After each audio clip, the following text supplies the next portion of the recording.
it was sitting there for a while, and he's like, let's do a premiere. And I'm like, all right, so, yeah, let's do it. So, without further ado, Death Ship.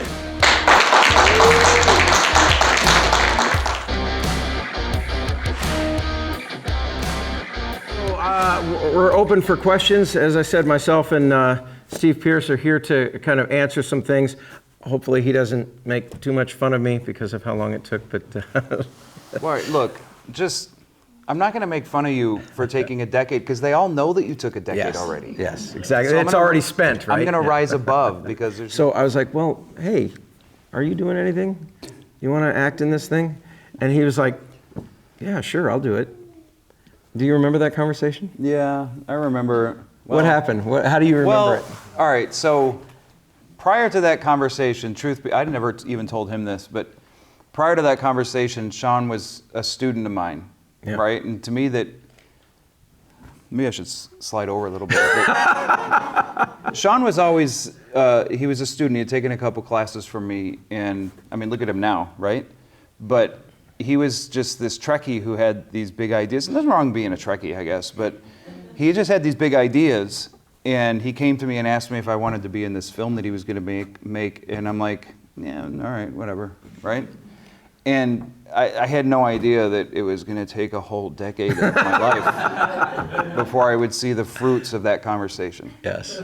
Yeah. Oh, I didn't have any idea it was going to take that long either, but once I got into it, because like I said, when there was an awful lot of things that I had. It was primarily just the CG stuff that I had to learn, because I'd never really done it to this degree before. Yes? Why didn't you do the desert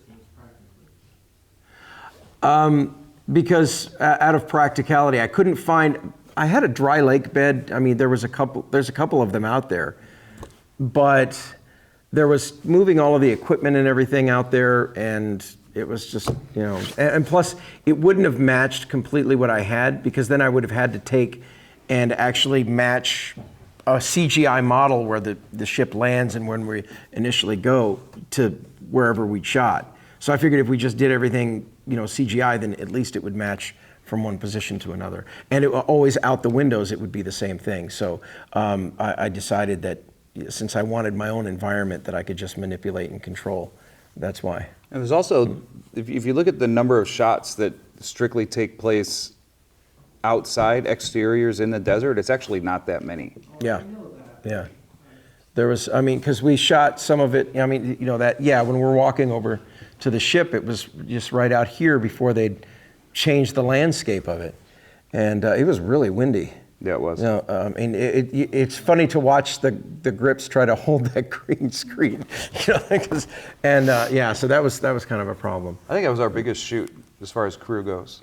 Well, when we went up to Mount Charleston, we had like 25 people. I've forgotten. I've blocked most of that shoot. Yeah, exactly. Yeah. So we had like 25 people out there. Yeah. Yes.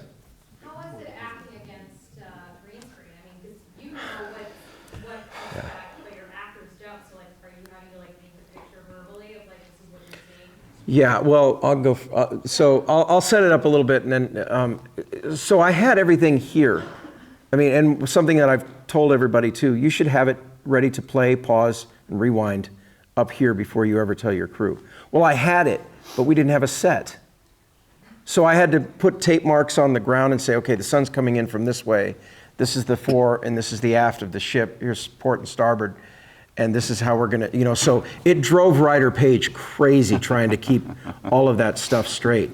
And then the actors, that nobody, as we were moving around, I could visualize where we were, but I've seen a lot of, mostly Star Wars documentaries where the actors talked about how difficult it was to do the green screen thing, but I think that their difficulties were really interacting with green screen characters, right?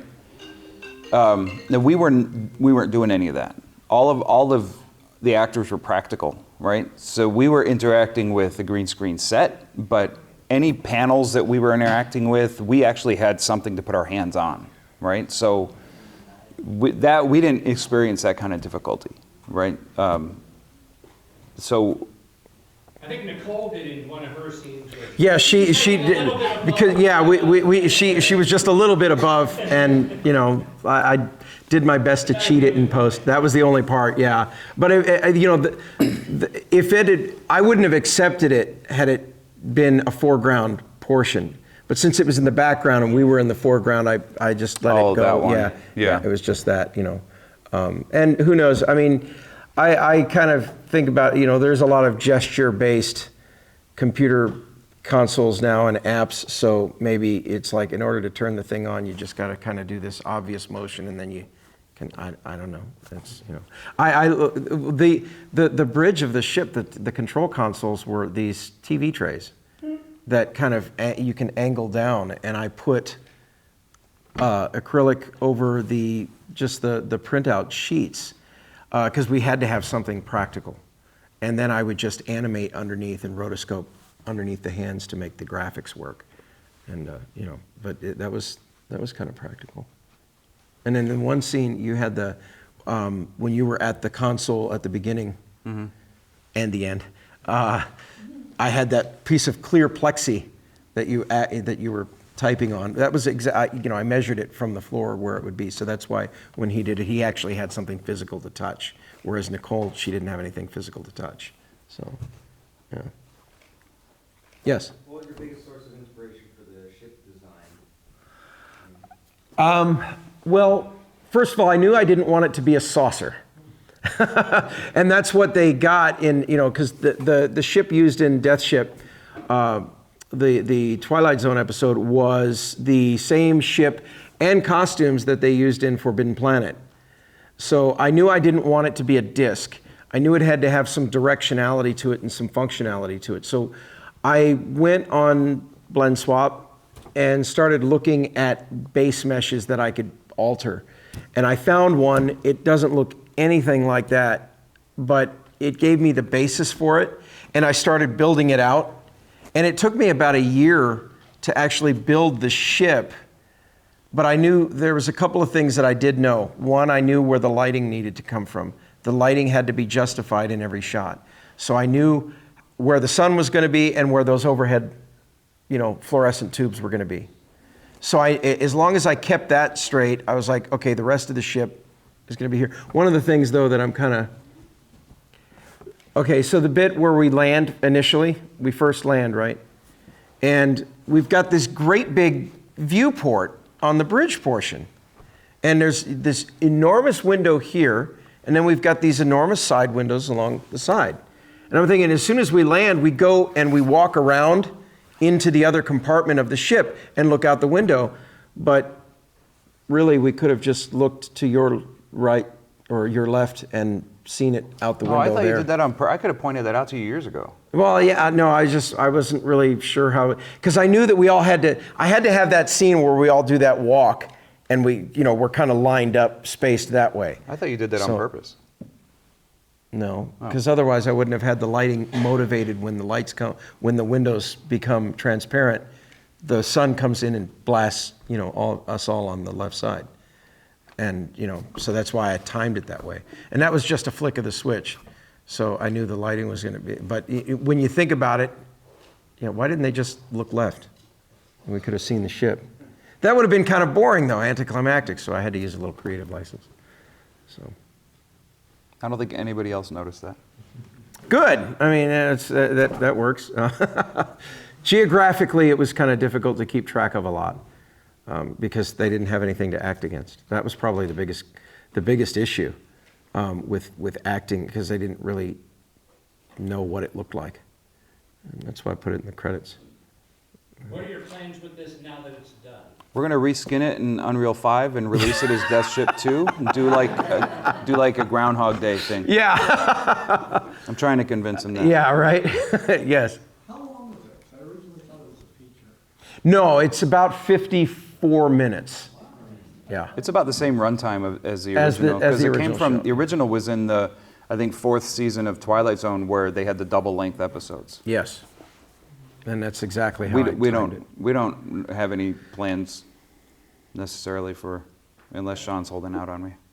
No, I mean, I did figure out a vehicle to be able to get us out of it. and it would line up perfectly with our ages. That somebody says one little thing that doesn't line up, like there's a memory or something like that. I haven't worked out the specifics, but I thought somebody says something or notices something right away. I think it was, it's because of my gray hair.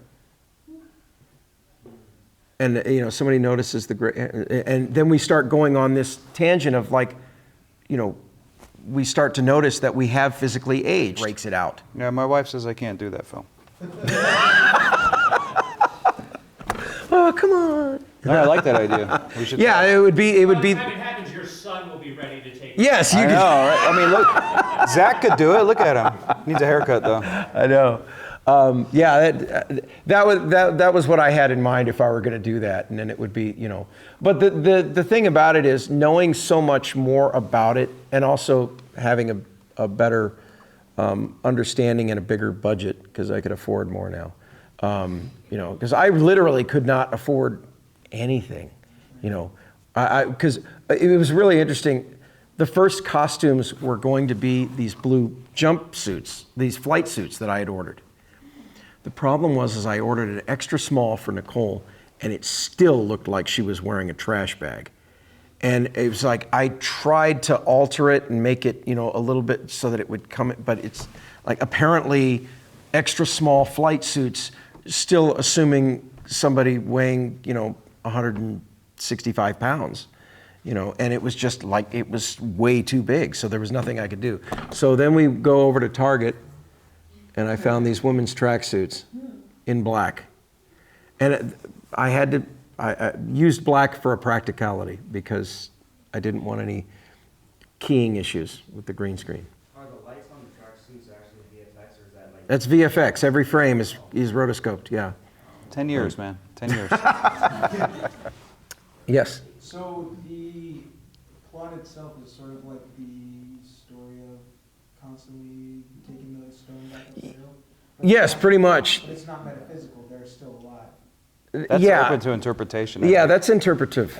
Yeah, I don't know what Richard Matheson was thinking about it. So if you weren't here when we were talking about that before, the writer of this piece, Richard Matheson, he also wrote I, Robot. He wrote a book called Bid Time Return, which was adapted into the film Somewhere in Time. Somewhere in Time, yep.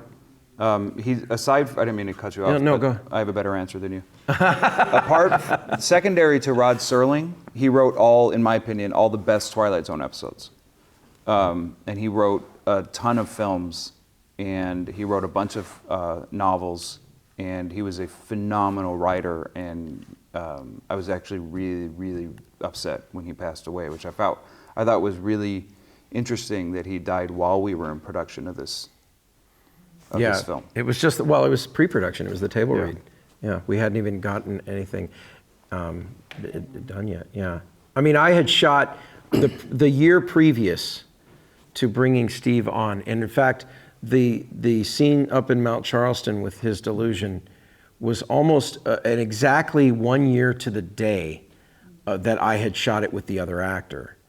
And the interesting thing was the wind was 30 miles an hour that day, and it really, really worked with the scene. And then when we got up there was no wind. It was so dead calm, and I was thinking, oh man, this would have worked, it would have looked a lot better had we had the wind. Because once you start darkening the sky and then the wind sound comes in, then you notice it. But yeah, it was, a 1 year to the day. Yeah. And Emily grew a year. You could see the difference. What was the funnest part of shooting it? Ugh. It being over, I think. That was probably, I mean, we had a good time shooting it. Here's the truth, and this is going to sound like I'm trying to make jokes or something, but I'm not. When Sean came to me and asked if I wanted to be a part of this, he was a student, and that was the extent of our relationship. And Sean's actually become a really good friend of mine. Right? I met Kyle Anderson on this production. I met Ryder Page on this production, and we've become really good friends because of this production. Right? So look, I'm going to tease Sean until my dying breath for taking decade to make this film, okay? And I wouldn't be a good friend if I didn't do that, okay? But the truth is that this production is always going to be like really close to me because of all the good friends that I've made doing it, right? But when Sean came to me, he was just this Trekkie in my class that had these big ideas. And that's the truth, right? But we did have a lot of fun making it. And it did seem like it was going to go on forever. Even the production. I'm not even talking post-production. Even my friends at work, they're like, dude, when's Death Ship going to be done? And these are people who don't even know Sean. Yeah. Right? But it's been a great part of my life. I'm proud to have been a part of it. And I kind of half want to make a sequel and half don't want anything to do with it. Yes. Why does Professor Pierce have 3 identities? Huh? It's not Professor Pierce. There are 3 identities? I told my class on Tuesday that my name in the end credits is 3 different ways. Oh, yeah. Oh. Well, because you wanted it No, I didn't. S. Tyler Pierce. Oh, yes. Yes. So you want, so I put that in there. And then everything else I just, Yeah, he doesn't have an answer for it. yeah. Well, Besides the Star Trek reference of, was it Jar Jar then? oh, the Star Wars thing, yeah. What other little references? did So you there was, put in? well, I wanted to put on Nicole's console. I wanted to call it Matheson Biosystems, and I don't. That's in there somewhere. yeah, it is in there somewhere. I don't know what else. I take full credit for Jar Jar's head. Jar Jar in a jar. I that didn't was do the his idea. work, but I pushed him to do it. There is a Demolition Man reference in the Yes. film, which was him. Which Yeah. I laughed when I saw it. The 3 seashells are in the bathroom. When the camera pans, you can see the 3 seashells. I don't know what else there is though. I don't know if there's any other Easter eggs in there. I think that was it. We should have tried harder. Yeah. Okay. So the gold plaques on either side of the inside of the hull. The one on the starboard side says Viking 3 commission such and such, and then there's a tagline at the end that says "Third time's the charm," because it, assuming that the other 2 had crashed. So yeah. Yes. No, what I was going to say is that watching it, I was reminded quite a bit of the very first episode of ever made of Star Trek. The very Yeah. first episode of Star Trek. It reminded me kind of a lot of the mental manipulations of a lot of the fantasies and the flashbacks. It reminded me quite a bit of that. The cerebral type of stuff. Yeah, actually. And if you haven't seen Forbidden Planet, Oh, it's a great watch film. it, and then you'll see, one, how good it really is. Because, people think, oh, it's a 50s sci-fi movie. No, it's really good. I mean, But it the- is a 50s sci-fi movie. But it's right, still- it's but still the good. other thing, but you'll see the genesis of Star Trek in that. I mean, it's very clear. And Leslie Nielsen, And Lost in Space. yes, and Lost in Space too. But Leslie Nielsen starting out as a dramatic actor, Yeah. and then you wind up, he's Frank Drebin, Police Squad, Okay, so I had written a script, another one that I'd had in my mind for over 20 years. And I decided, okay, because I did Upon This Rock in summer of 2019, which was pretty quick to get out there. And then I wanted to do another one, about a 30-minuter. So I wrote this script based on an idea that I've had for 25 years. And I was going to shoot it over the summer. My principal actor, John Weary, went to Europe. So that delayed all of that. I had, Ariana's, cast in it also. And everybody was like, yeah, let's do this and everything. And then I got a phone call from Jonathan Barini asking if I would be program director. So I was like, suddenly the roof caved in. I got way too busy. And, but I do want to, I'd like to try to do it, in like January if I can. Pre-production in December, and then, because I know everybody else is going to be on their stuff. But I like to keep everything in the CSN family.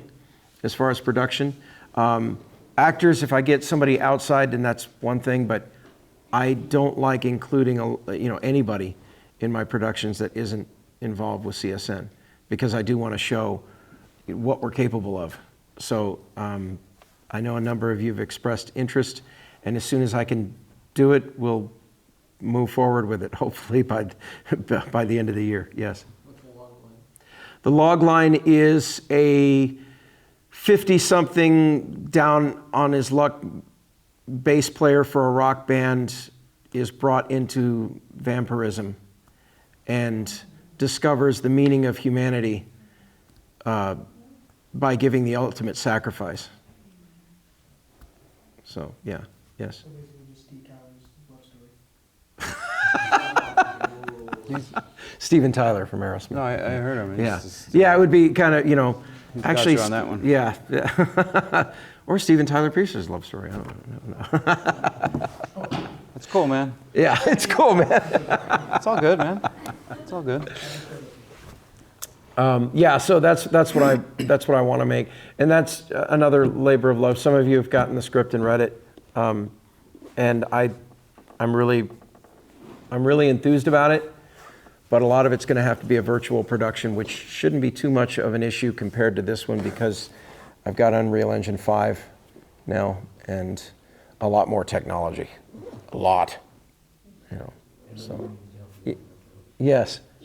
All right, so for students who are, looking to enhance their VFX work or really specialize in VFX, when they see Death Ship, maybe people who couldn't come out tonight, what is something that they can learn from the film, advice from both of you to take with them onto their next VFX project?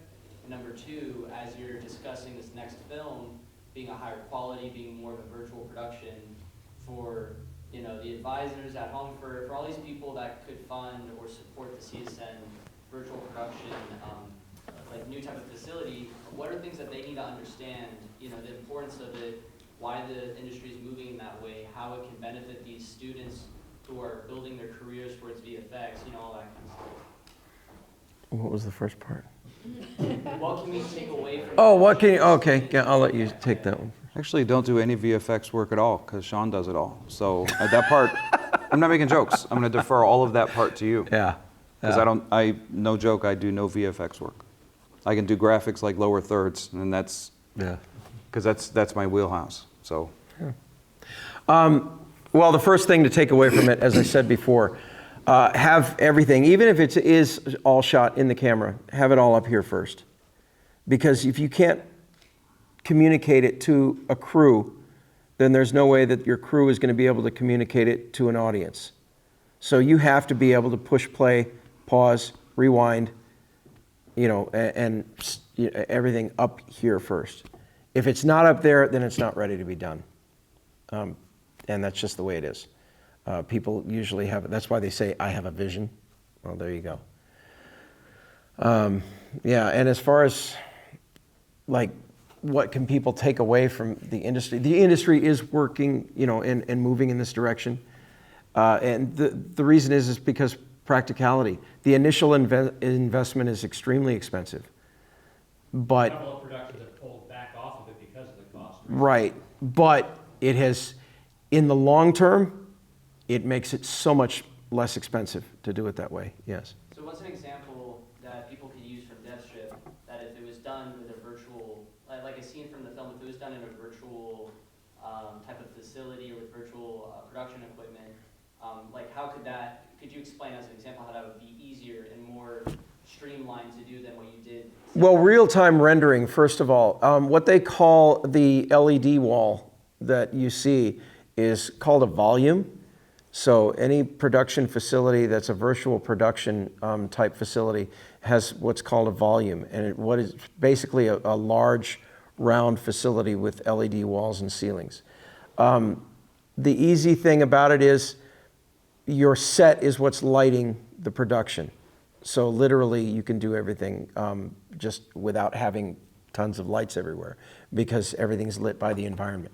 The other thing is that the real-time rendering of the environment, so the ability to put a tracking device on the camera which I've ordered and some of the equipment has come in, and virtually, move it in the real world, and then the background responds.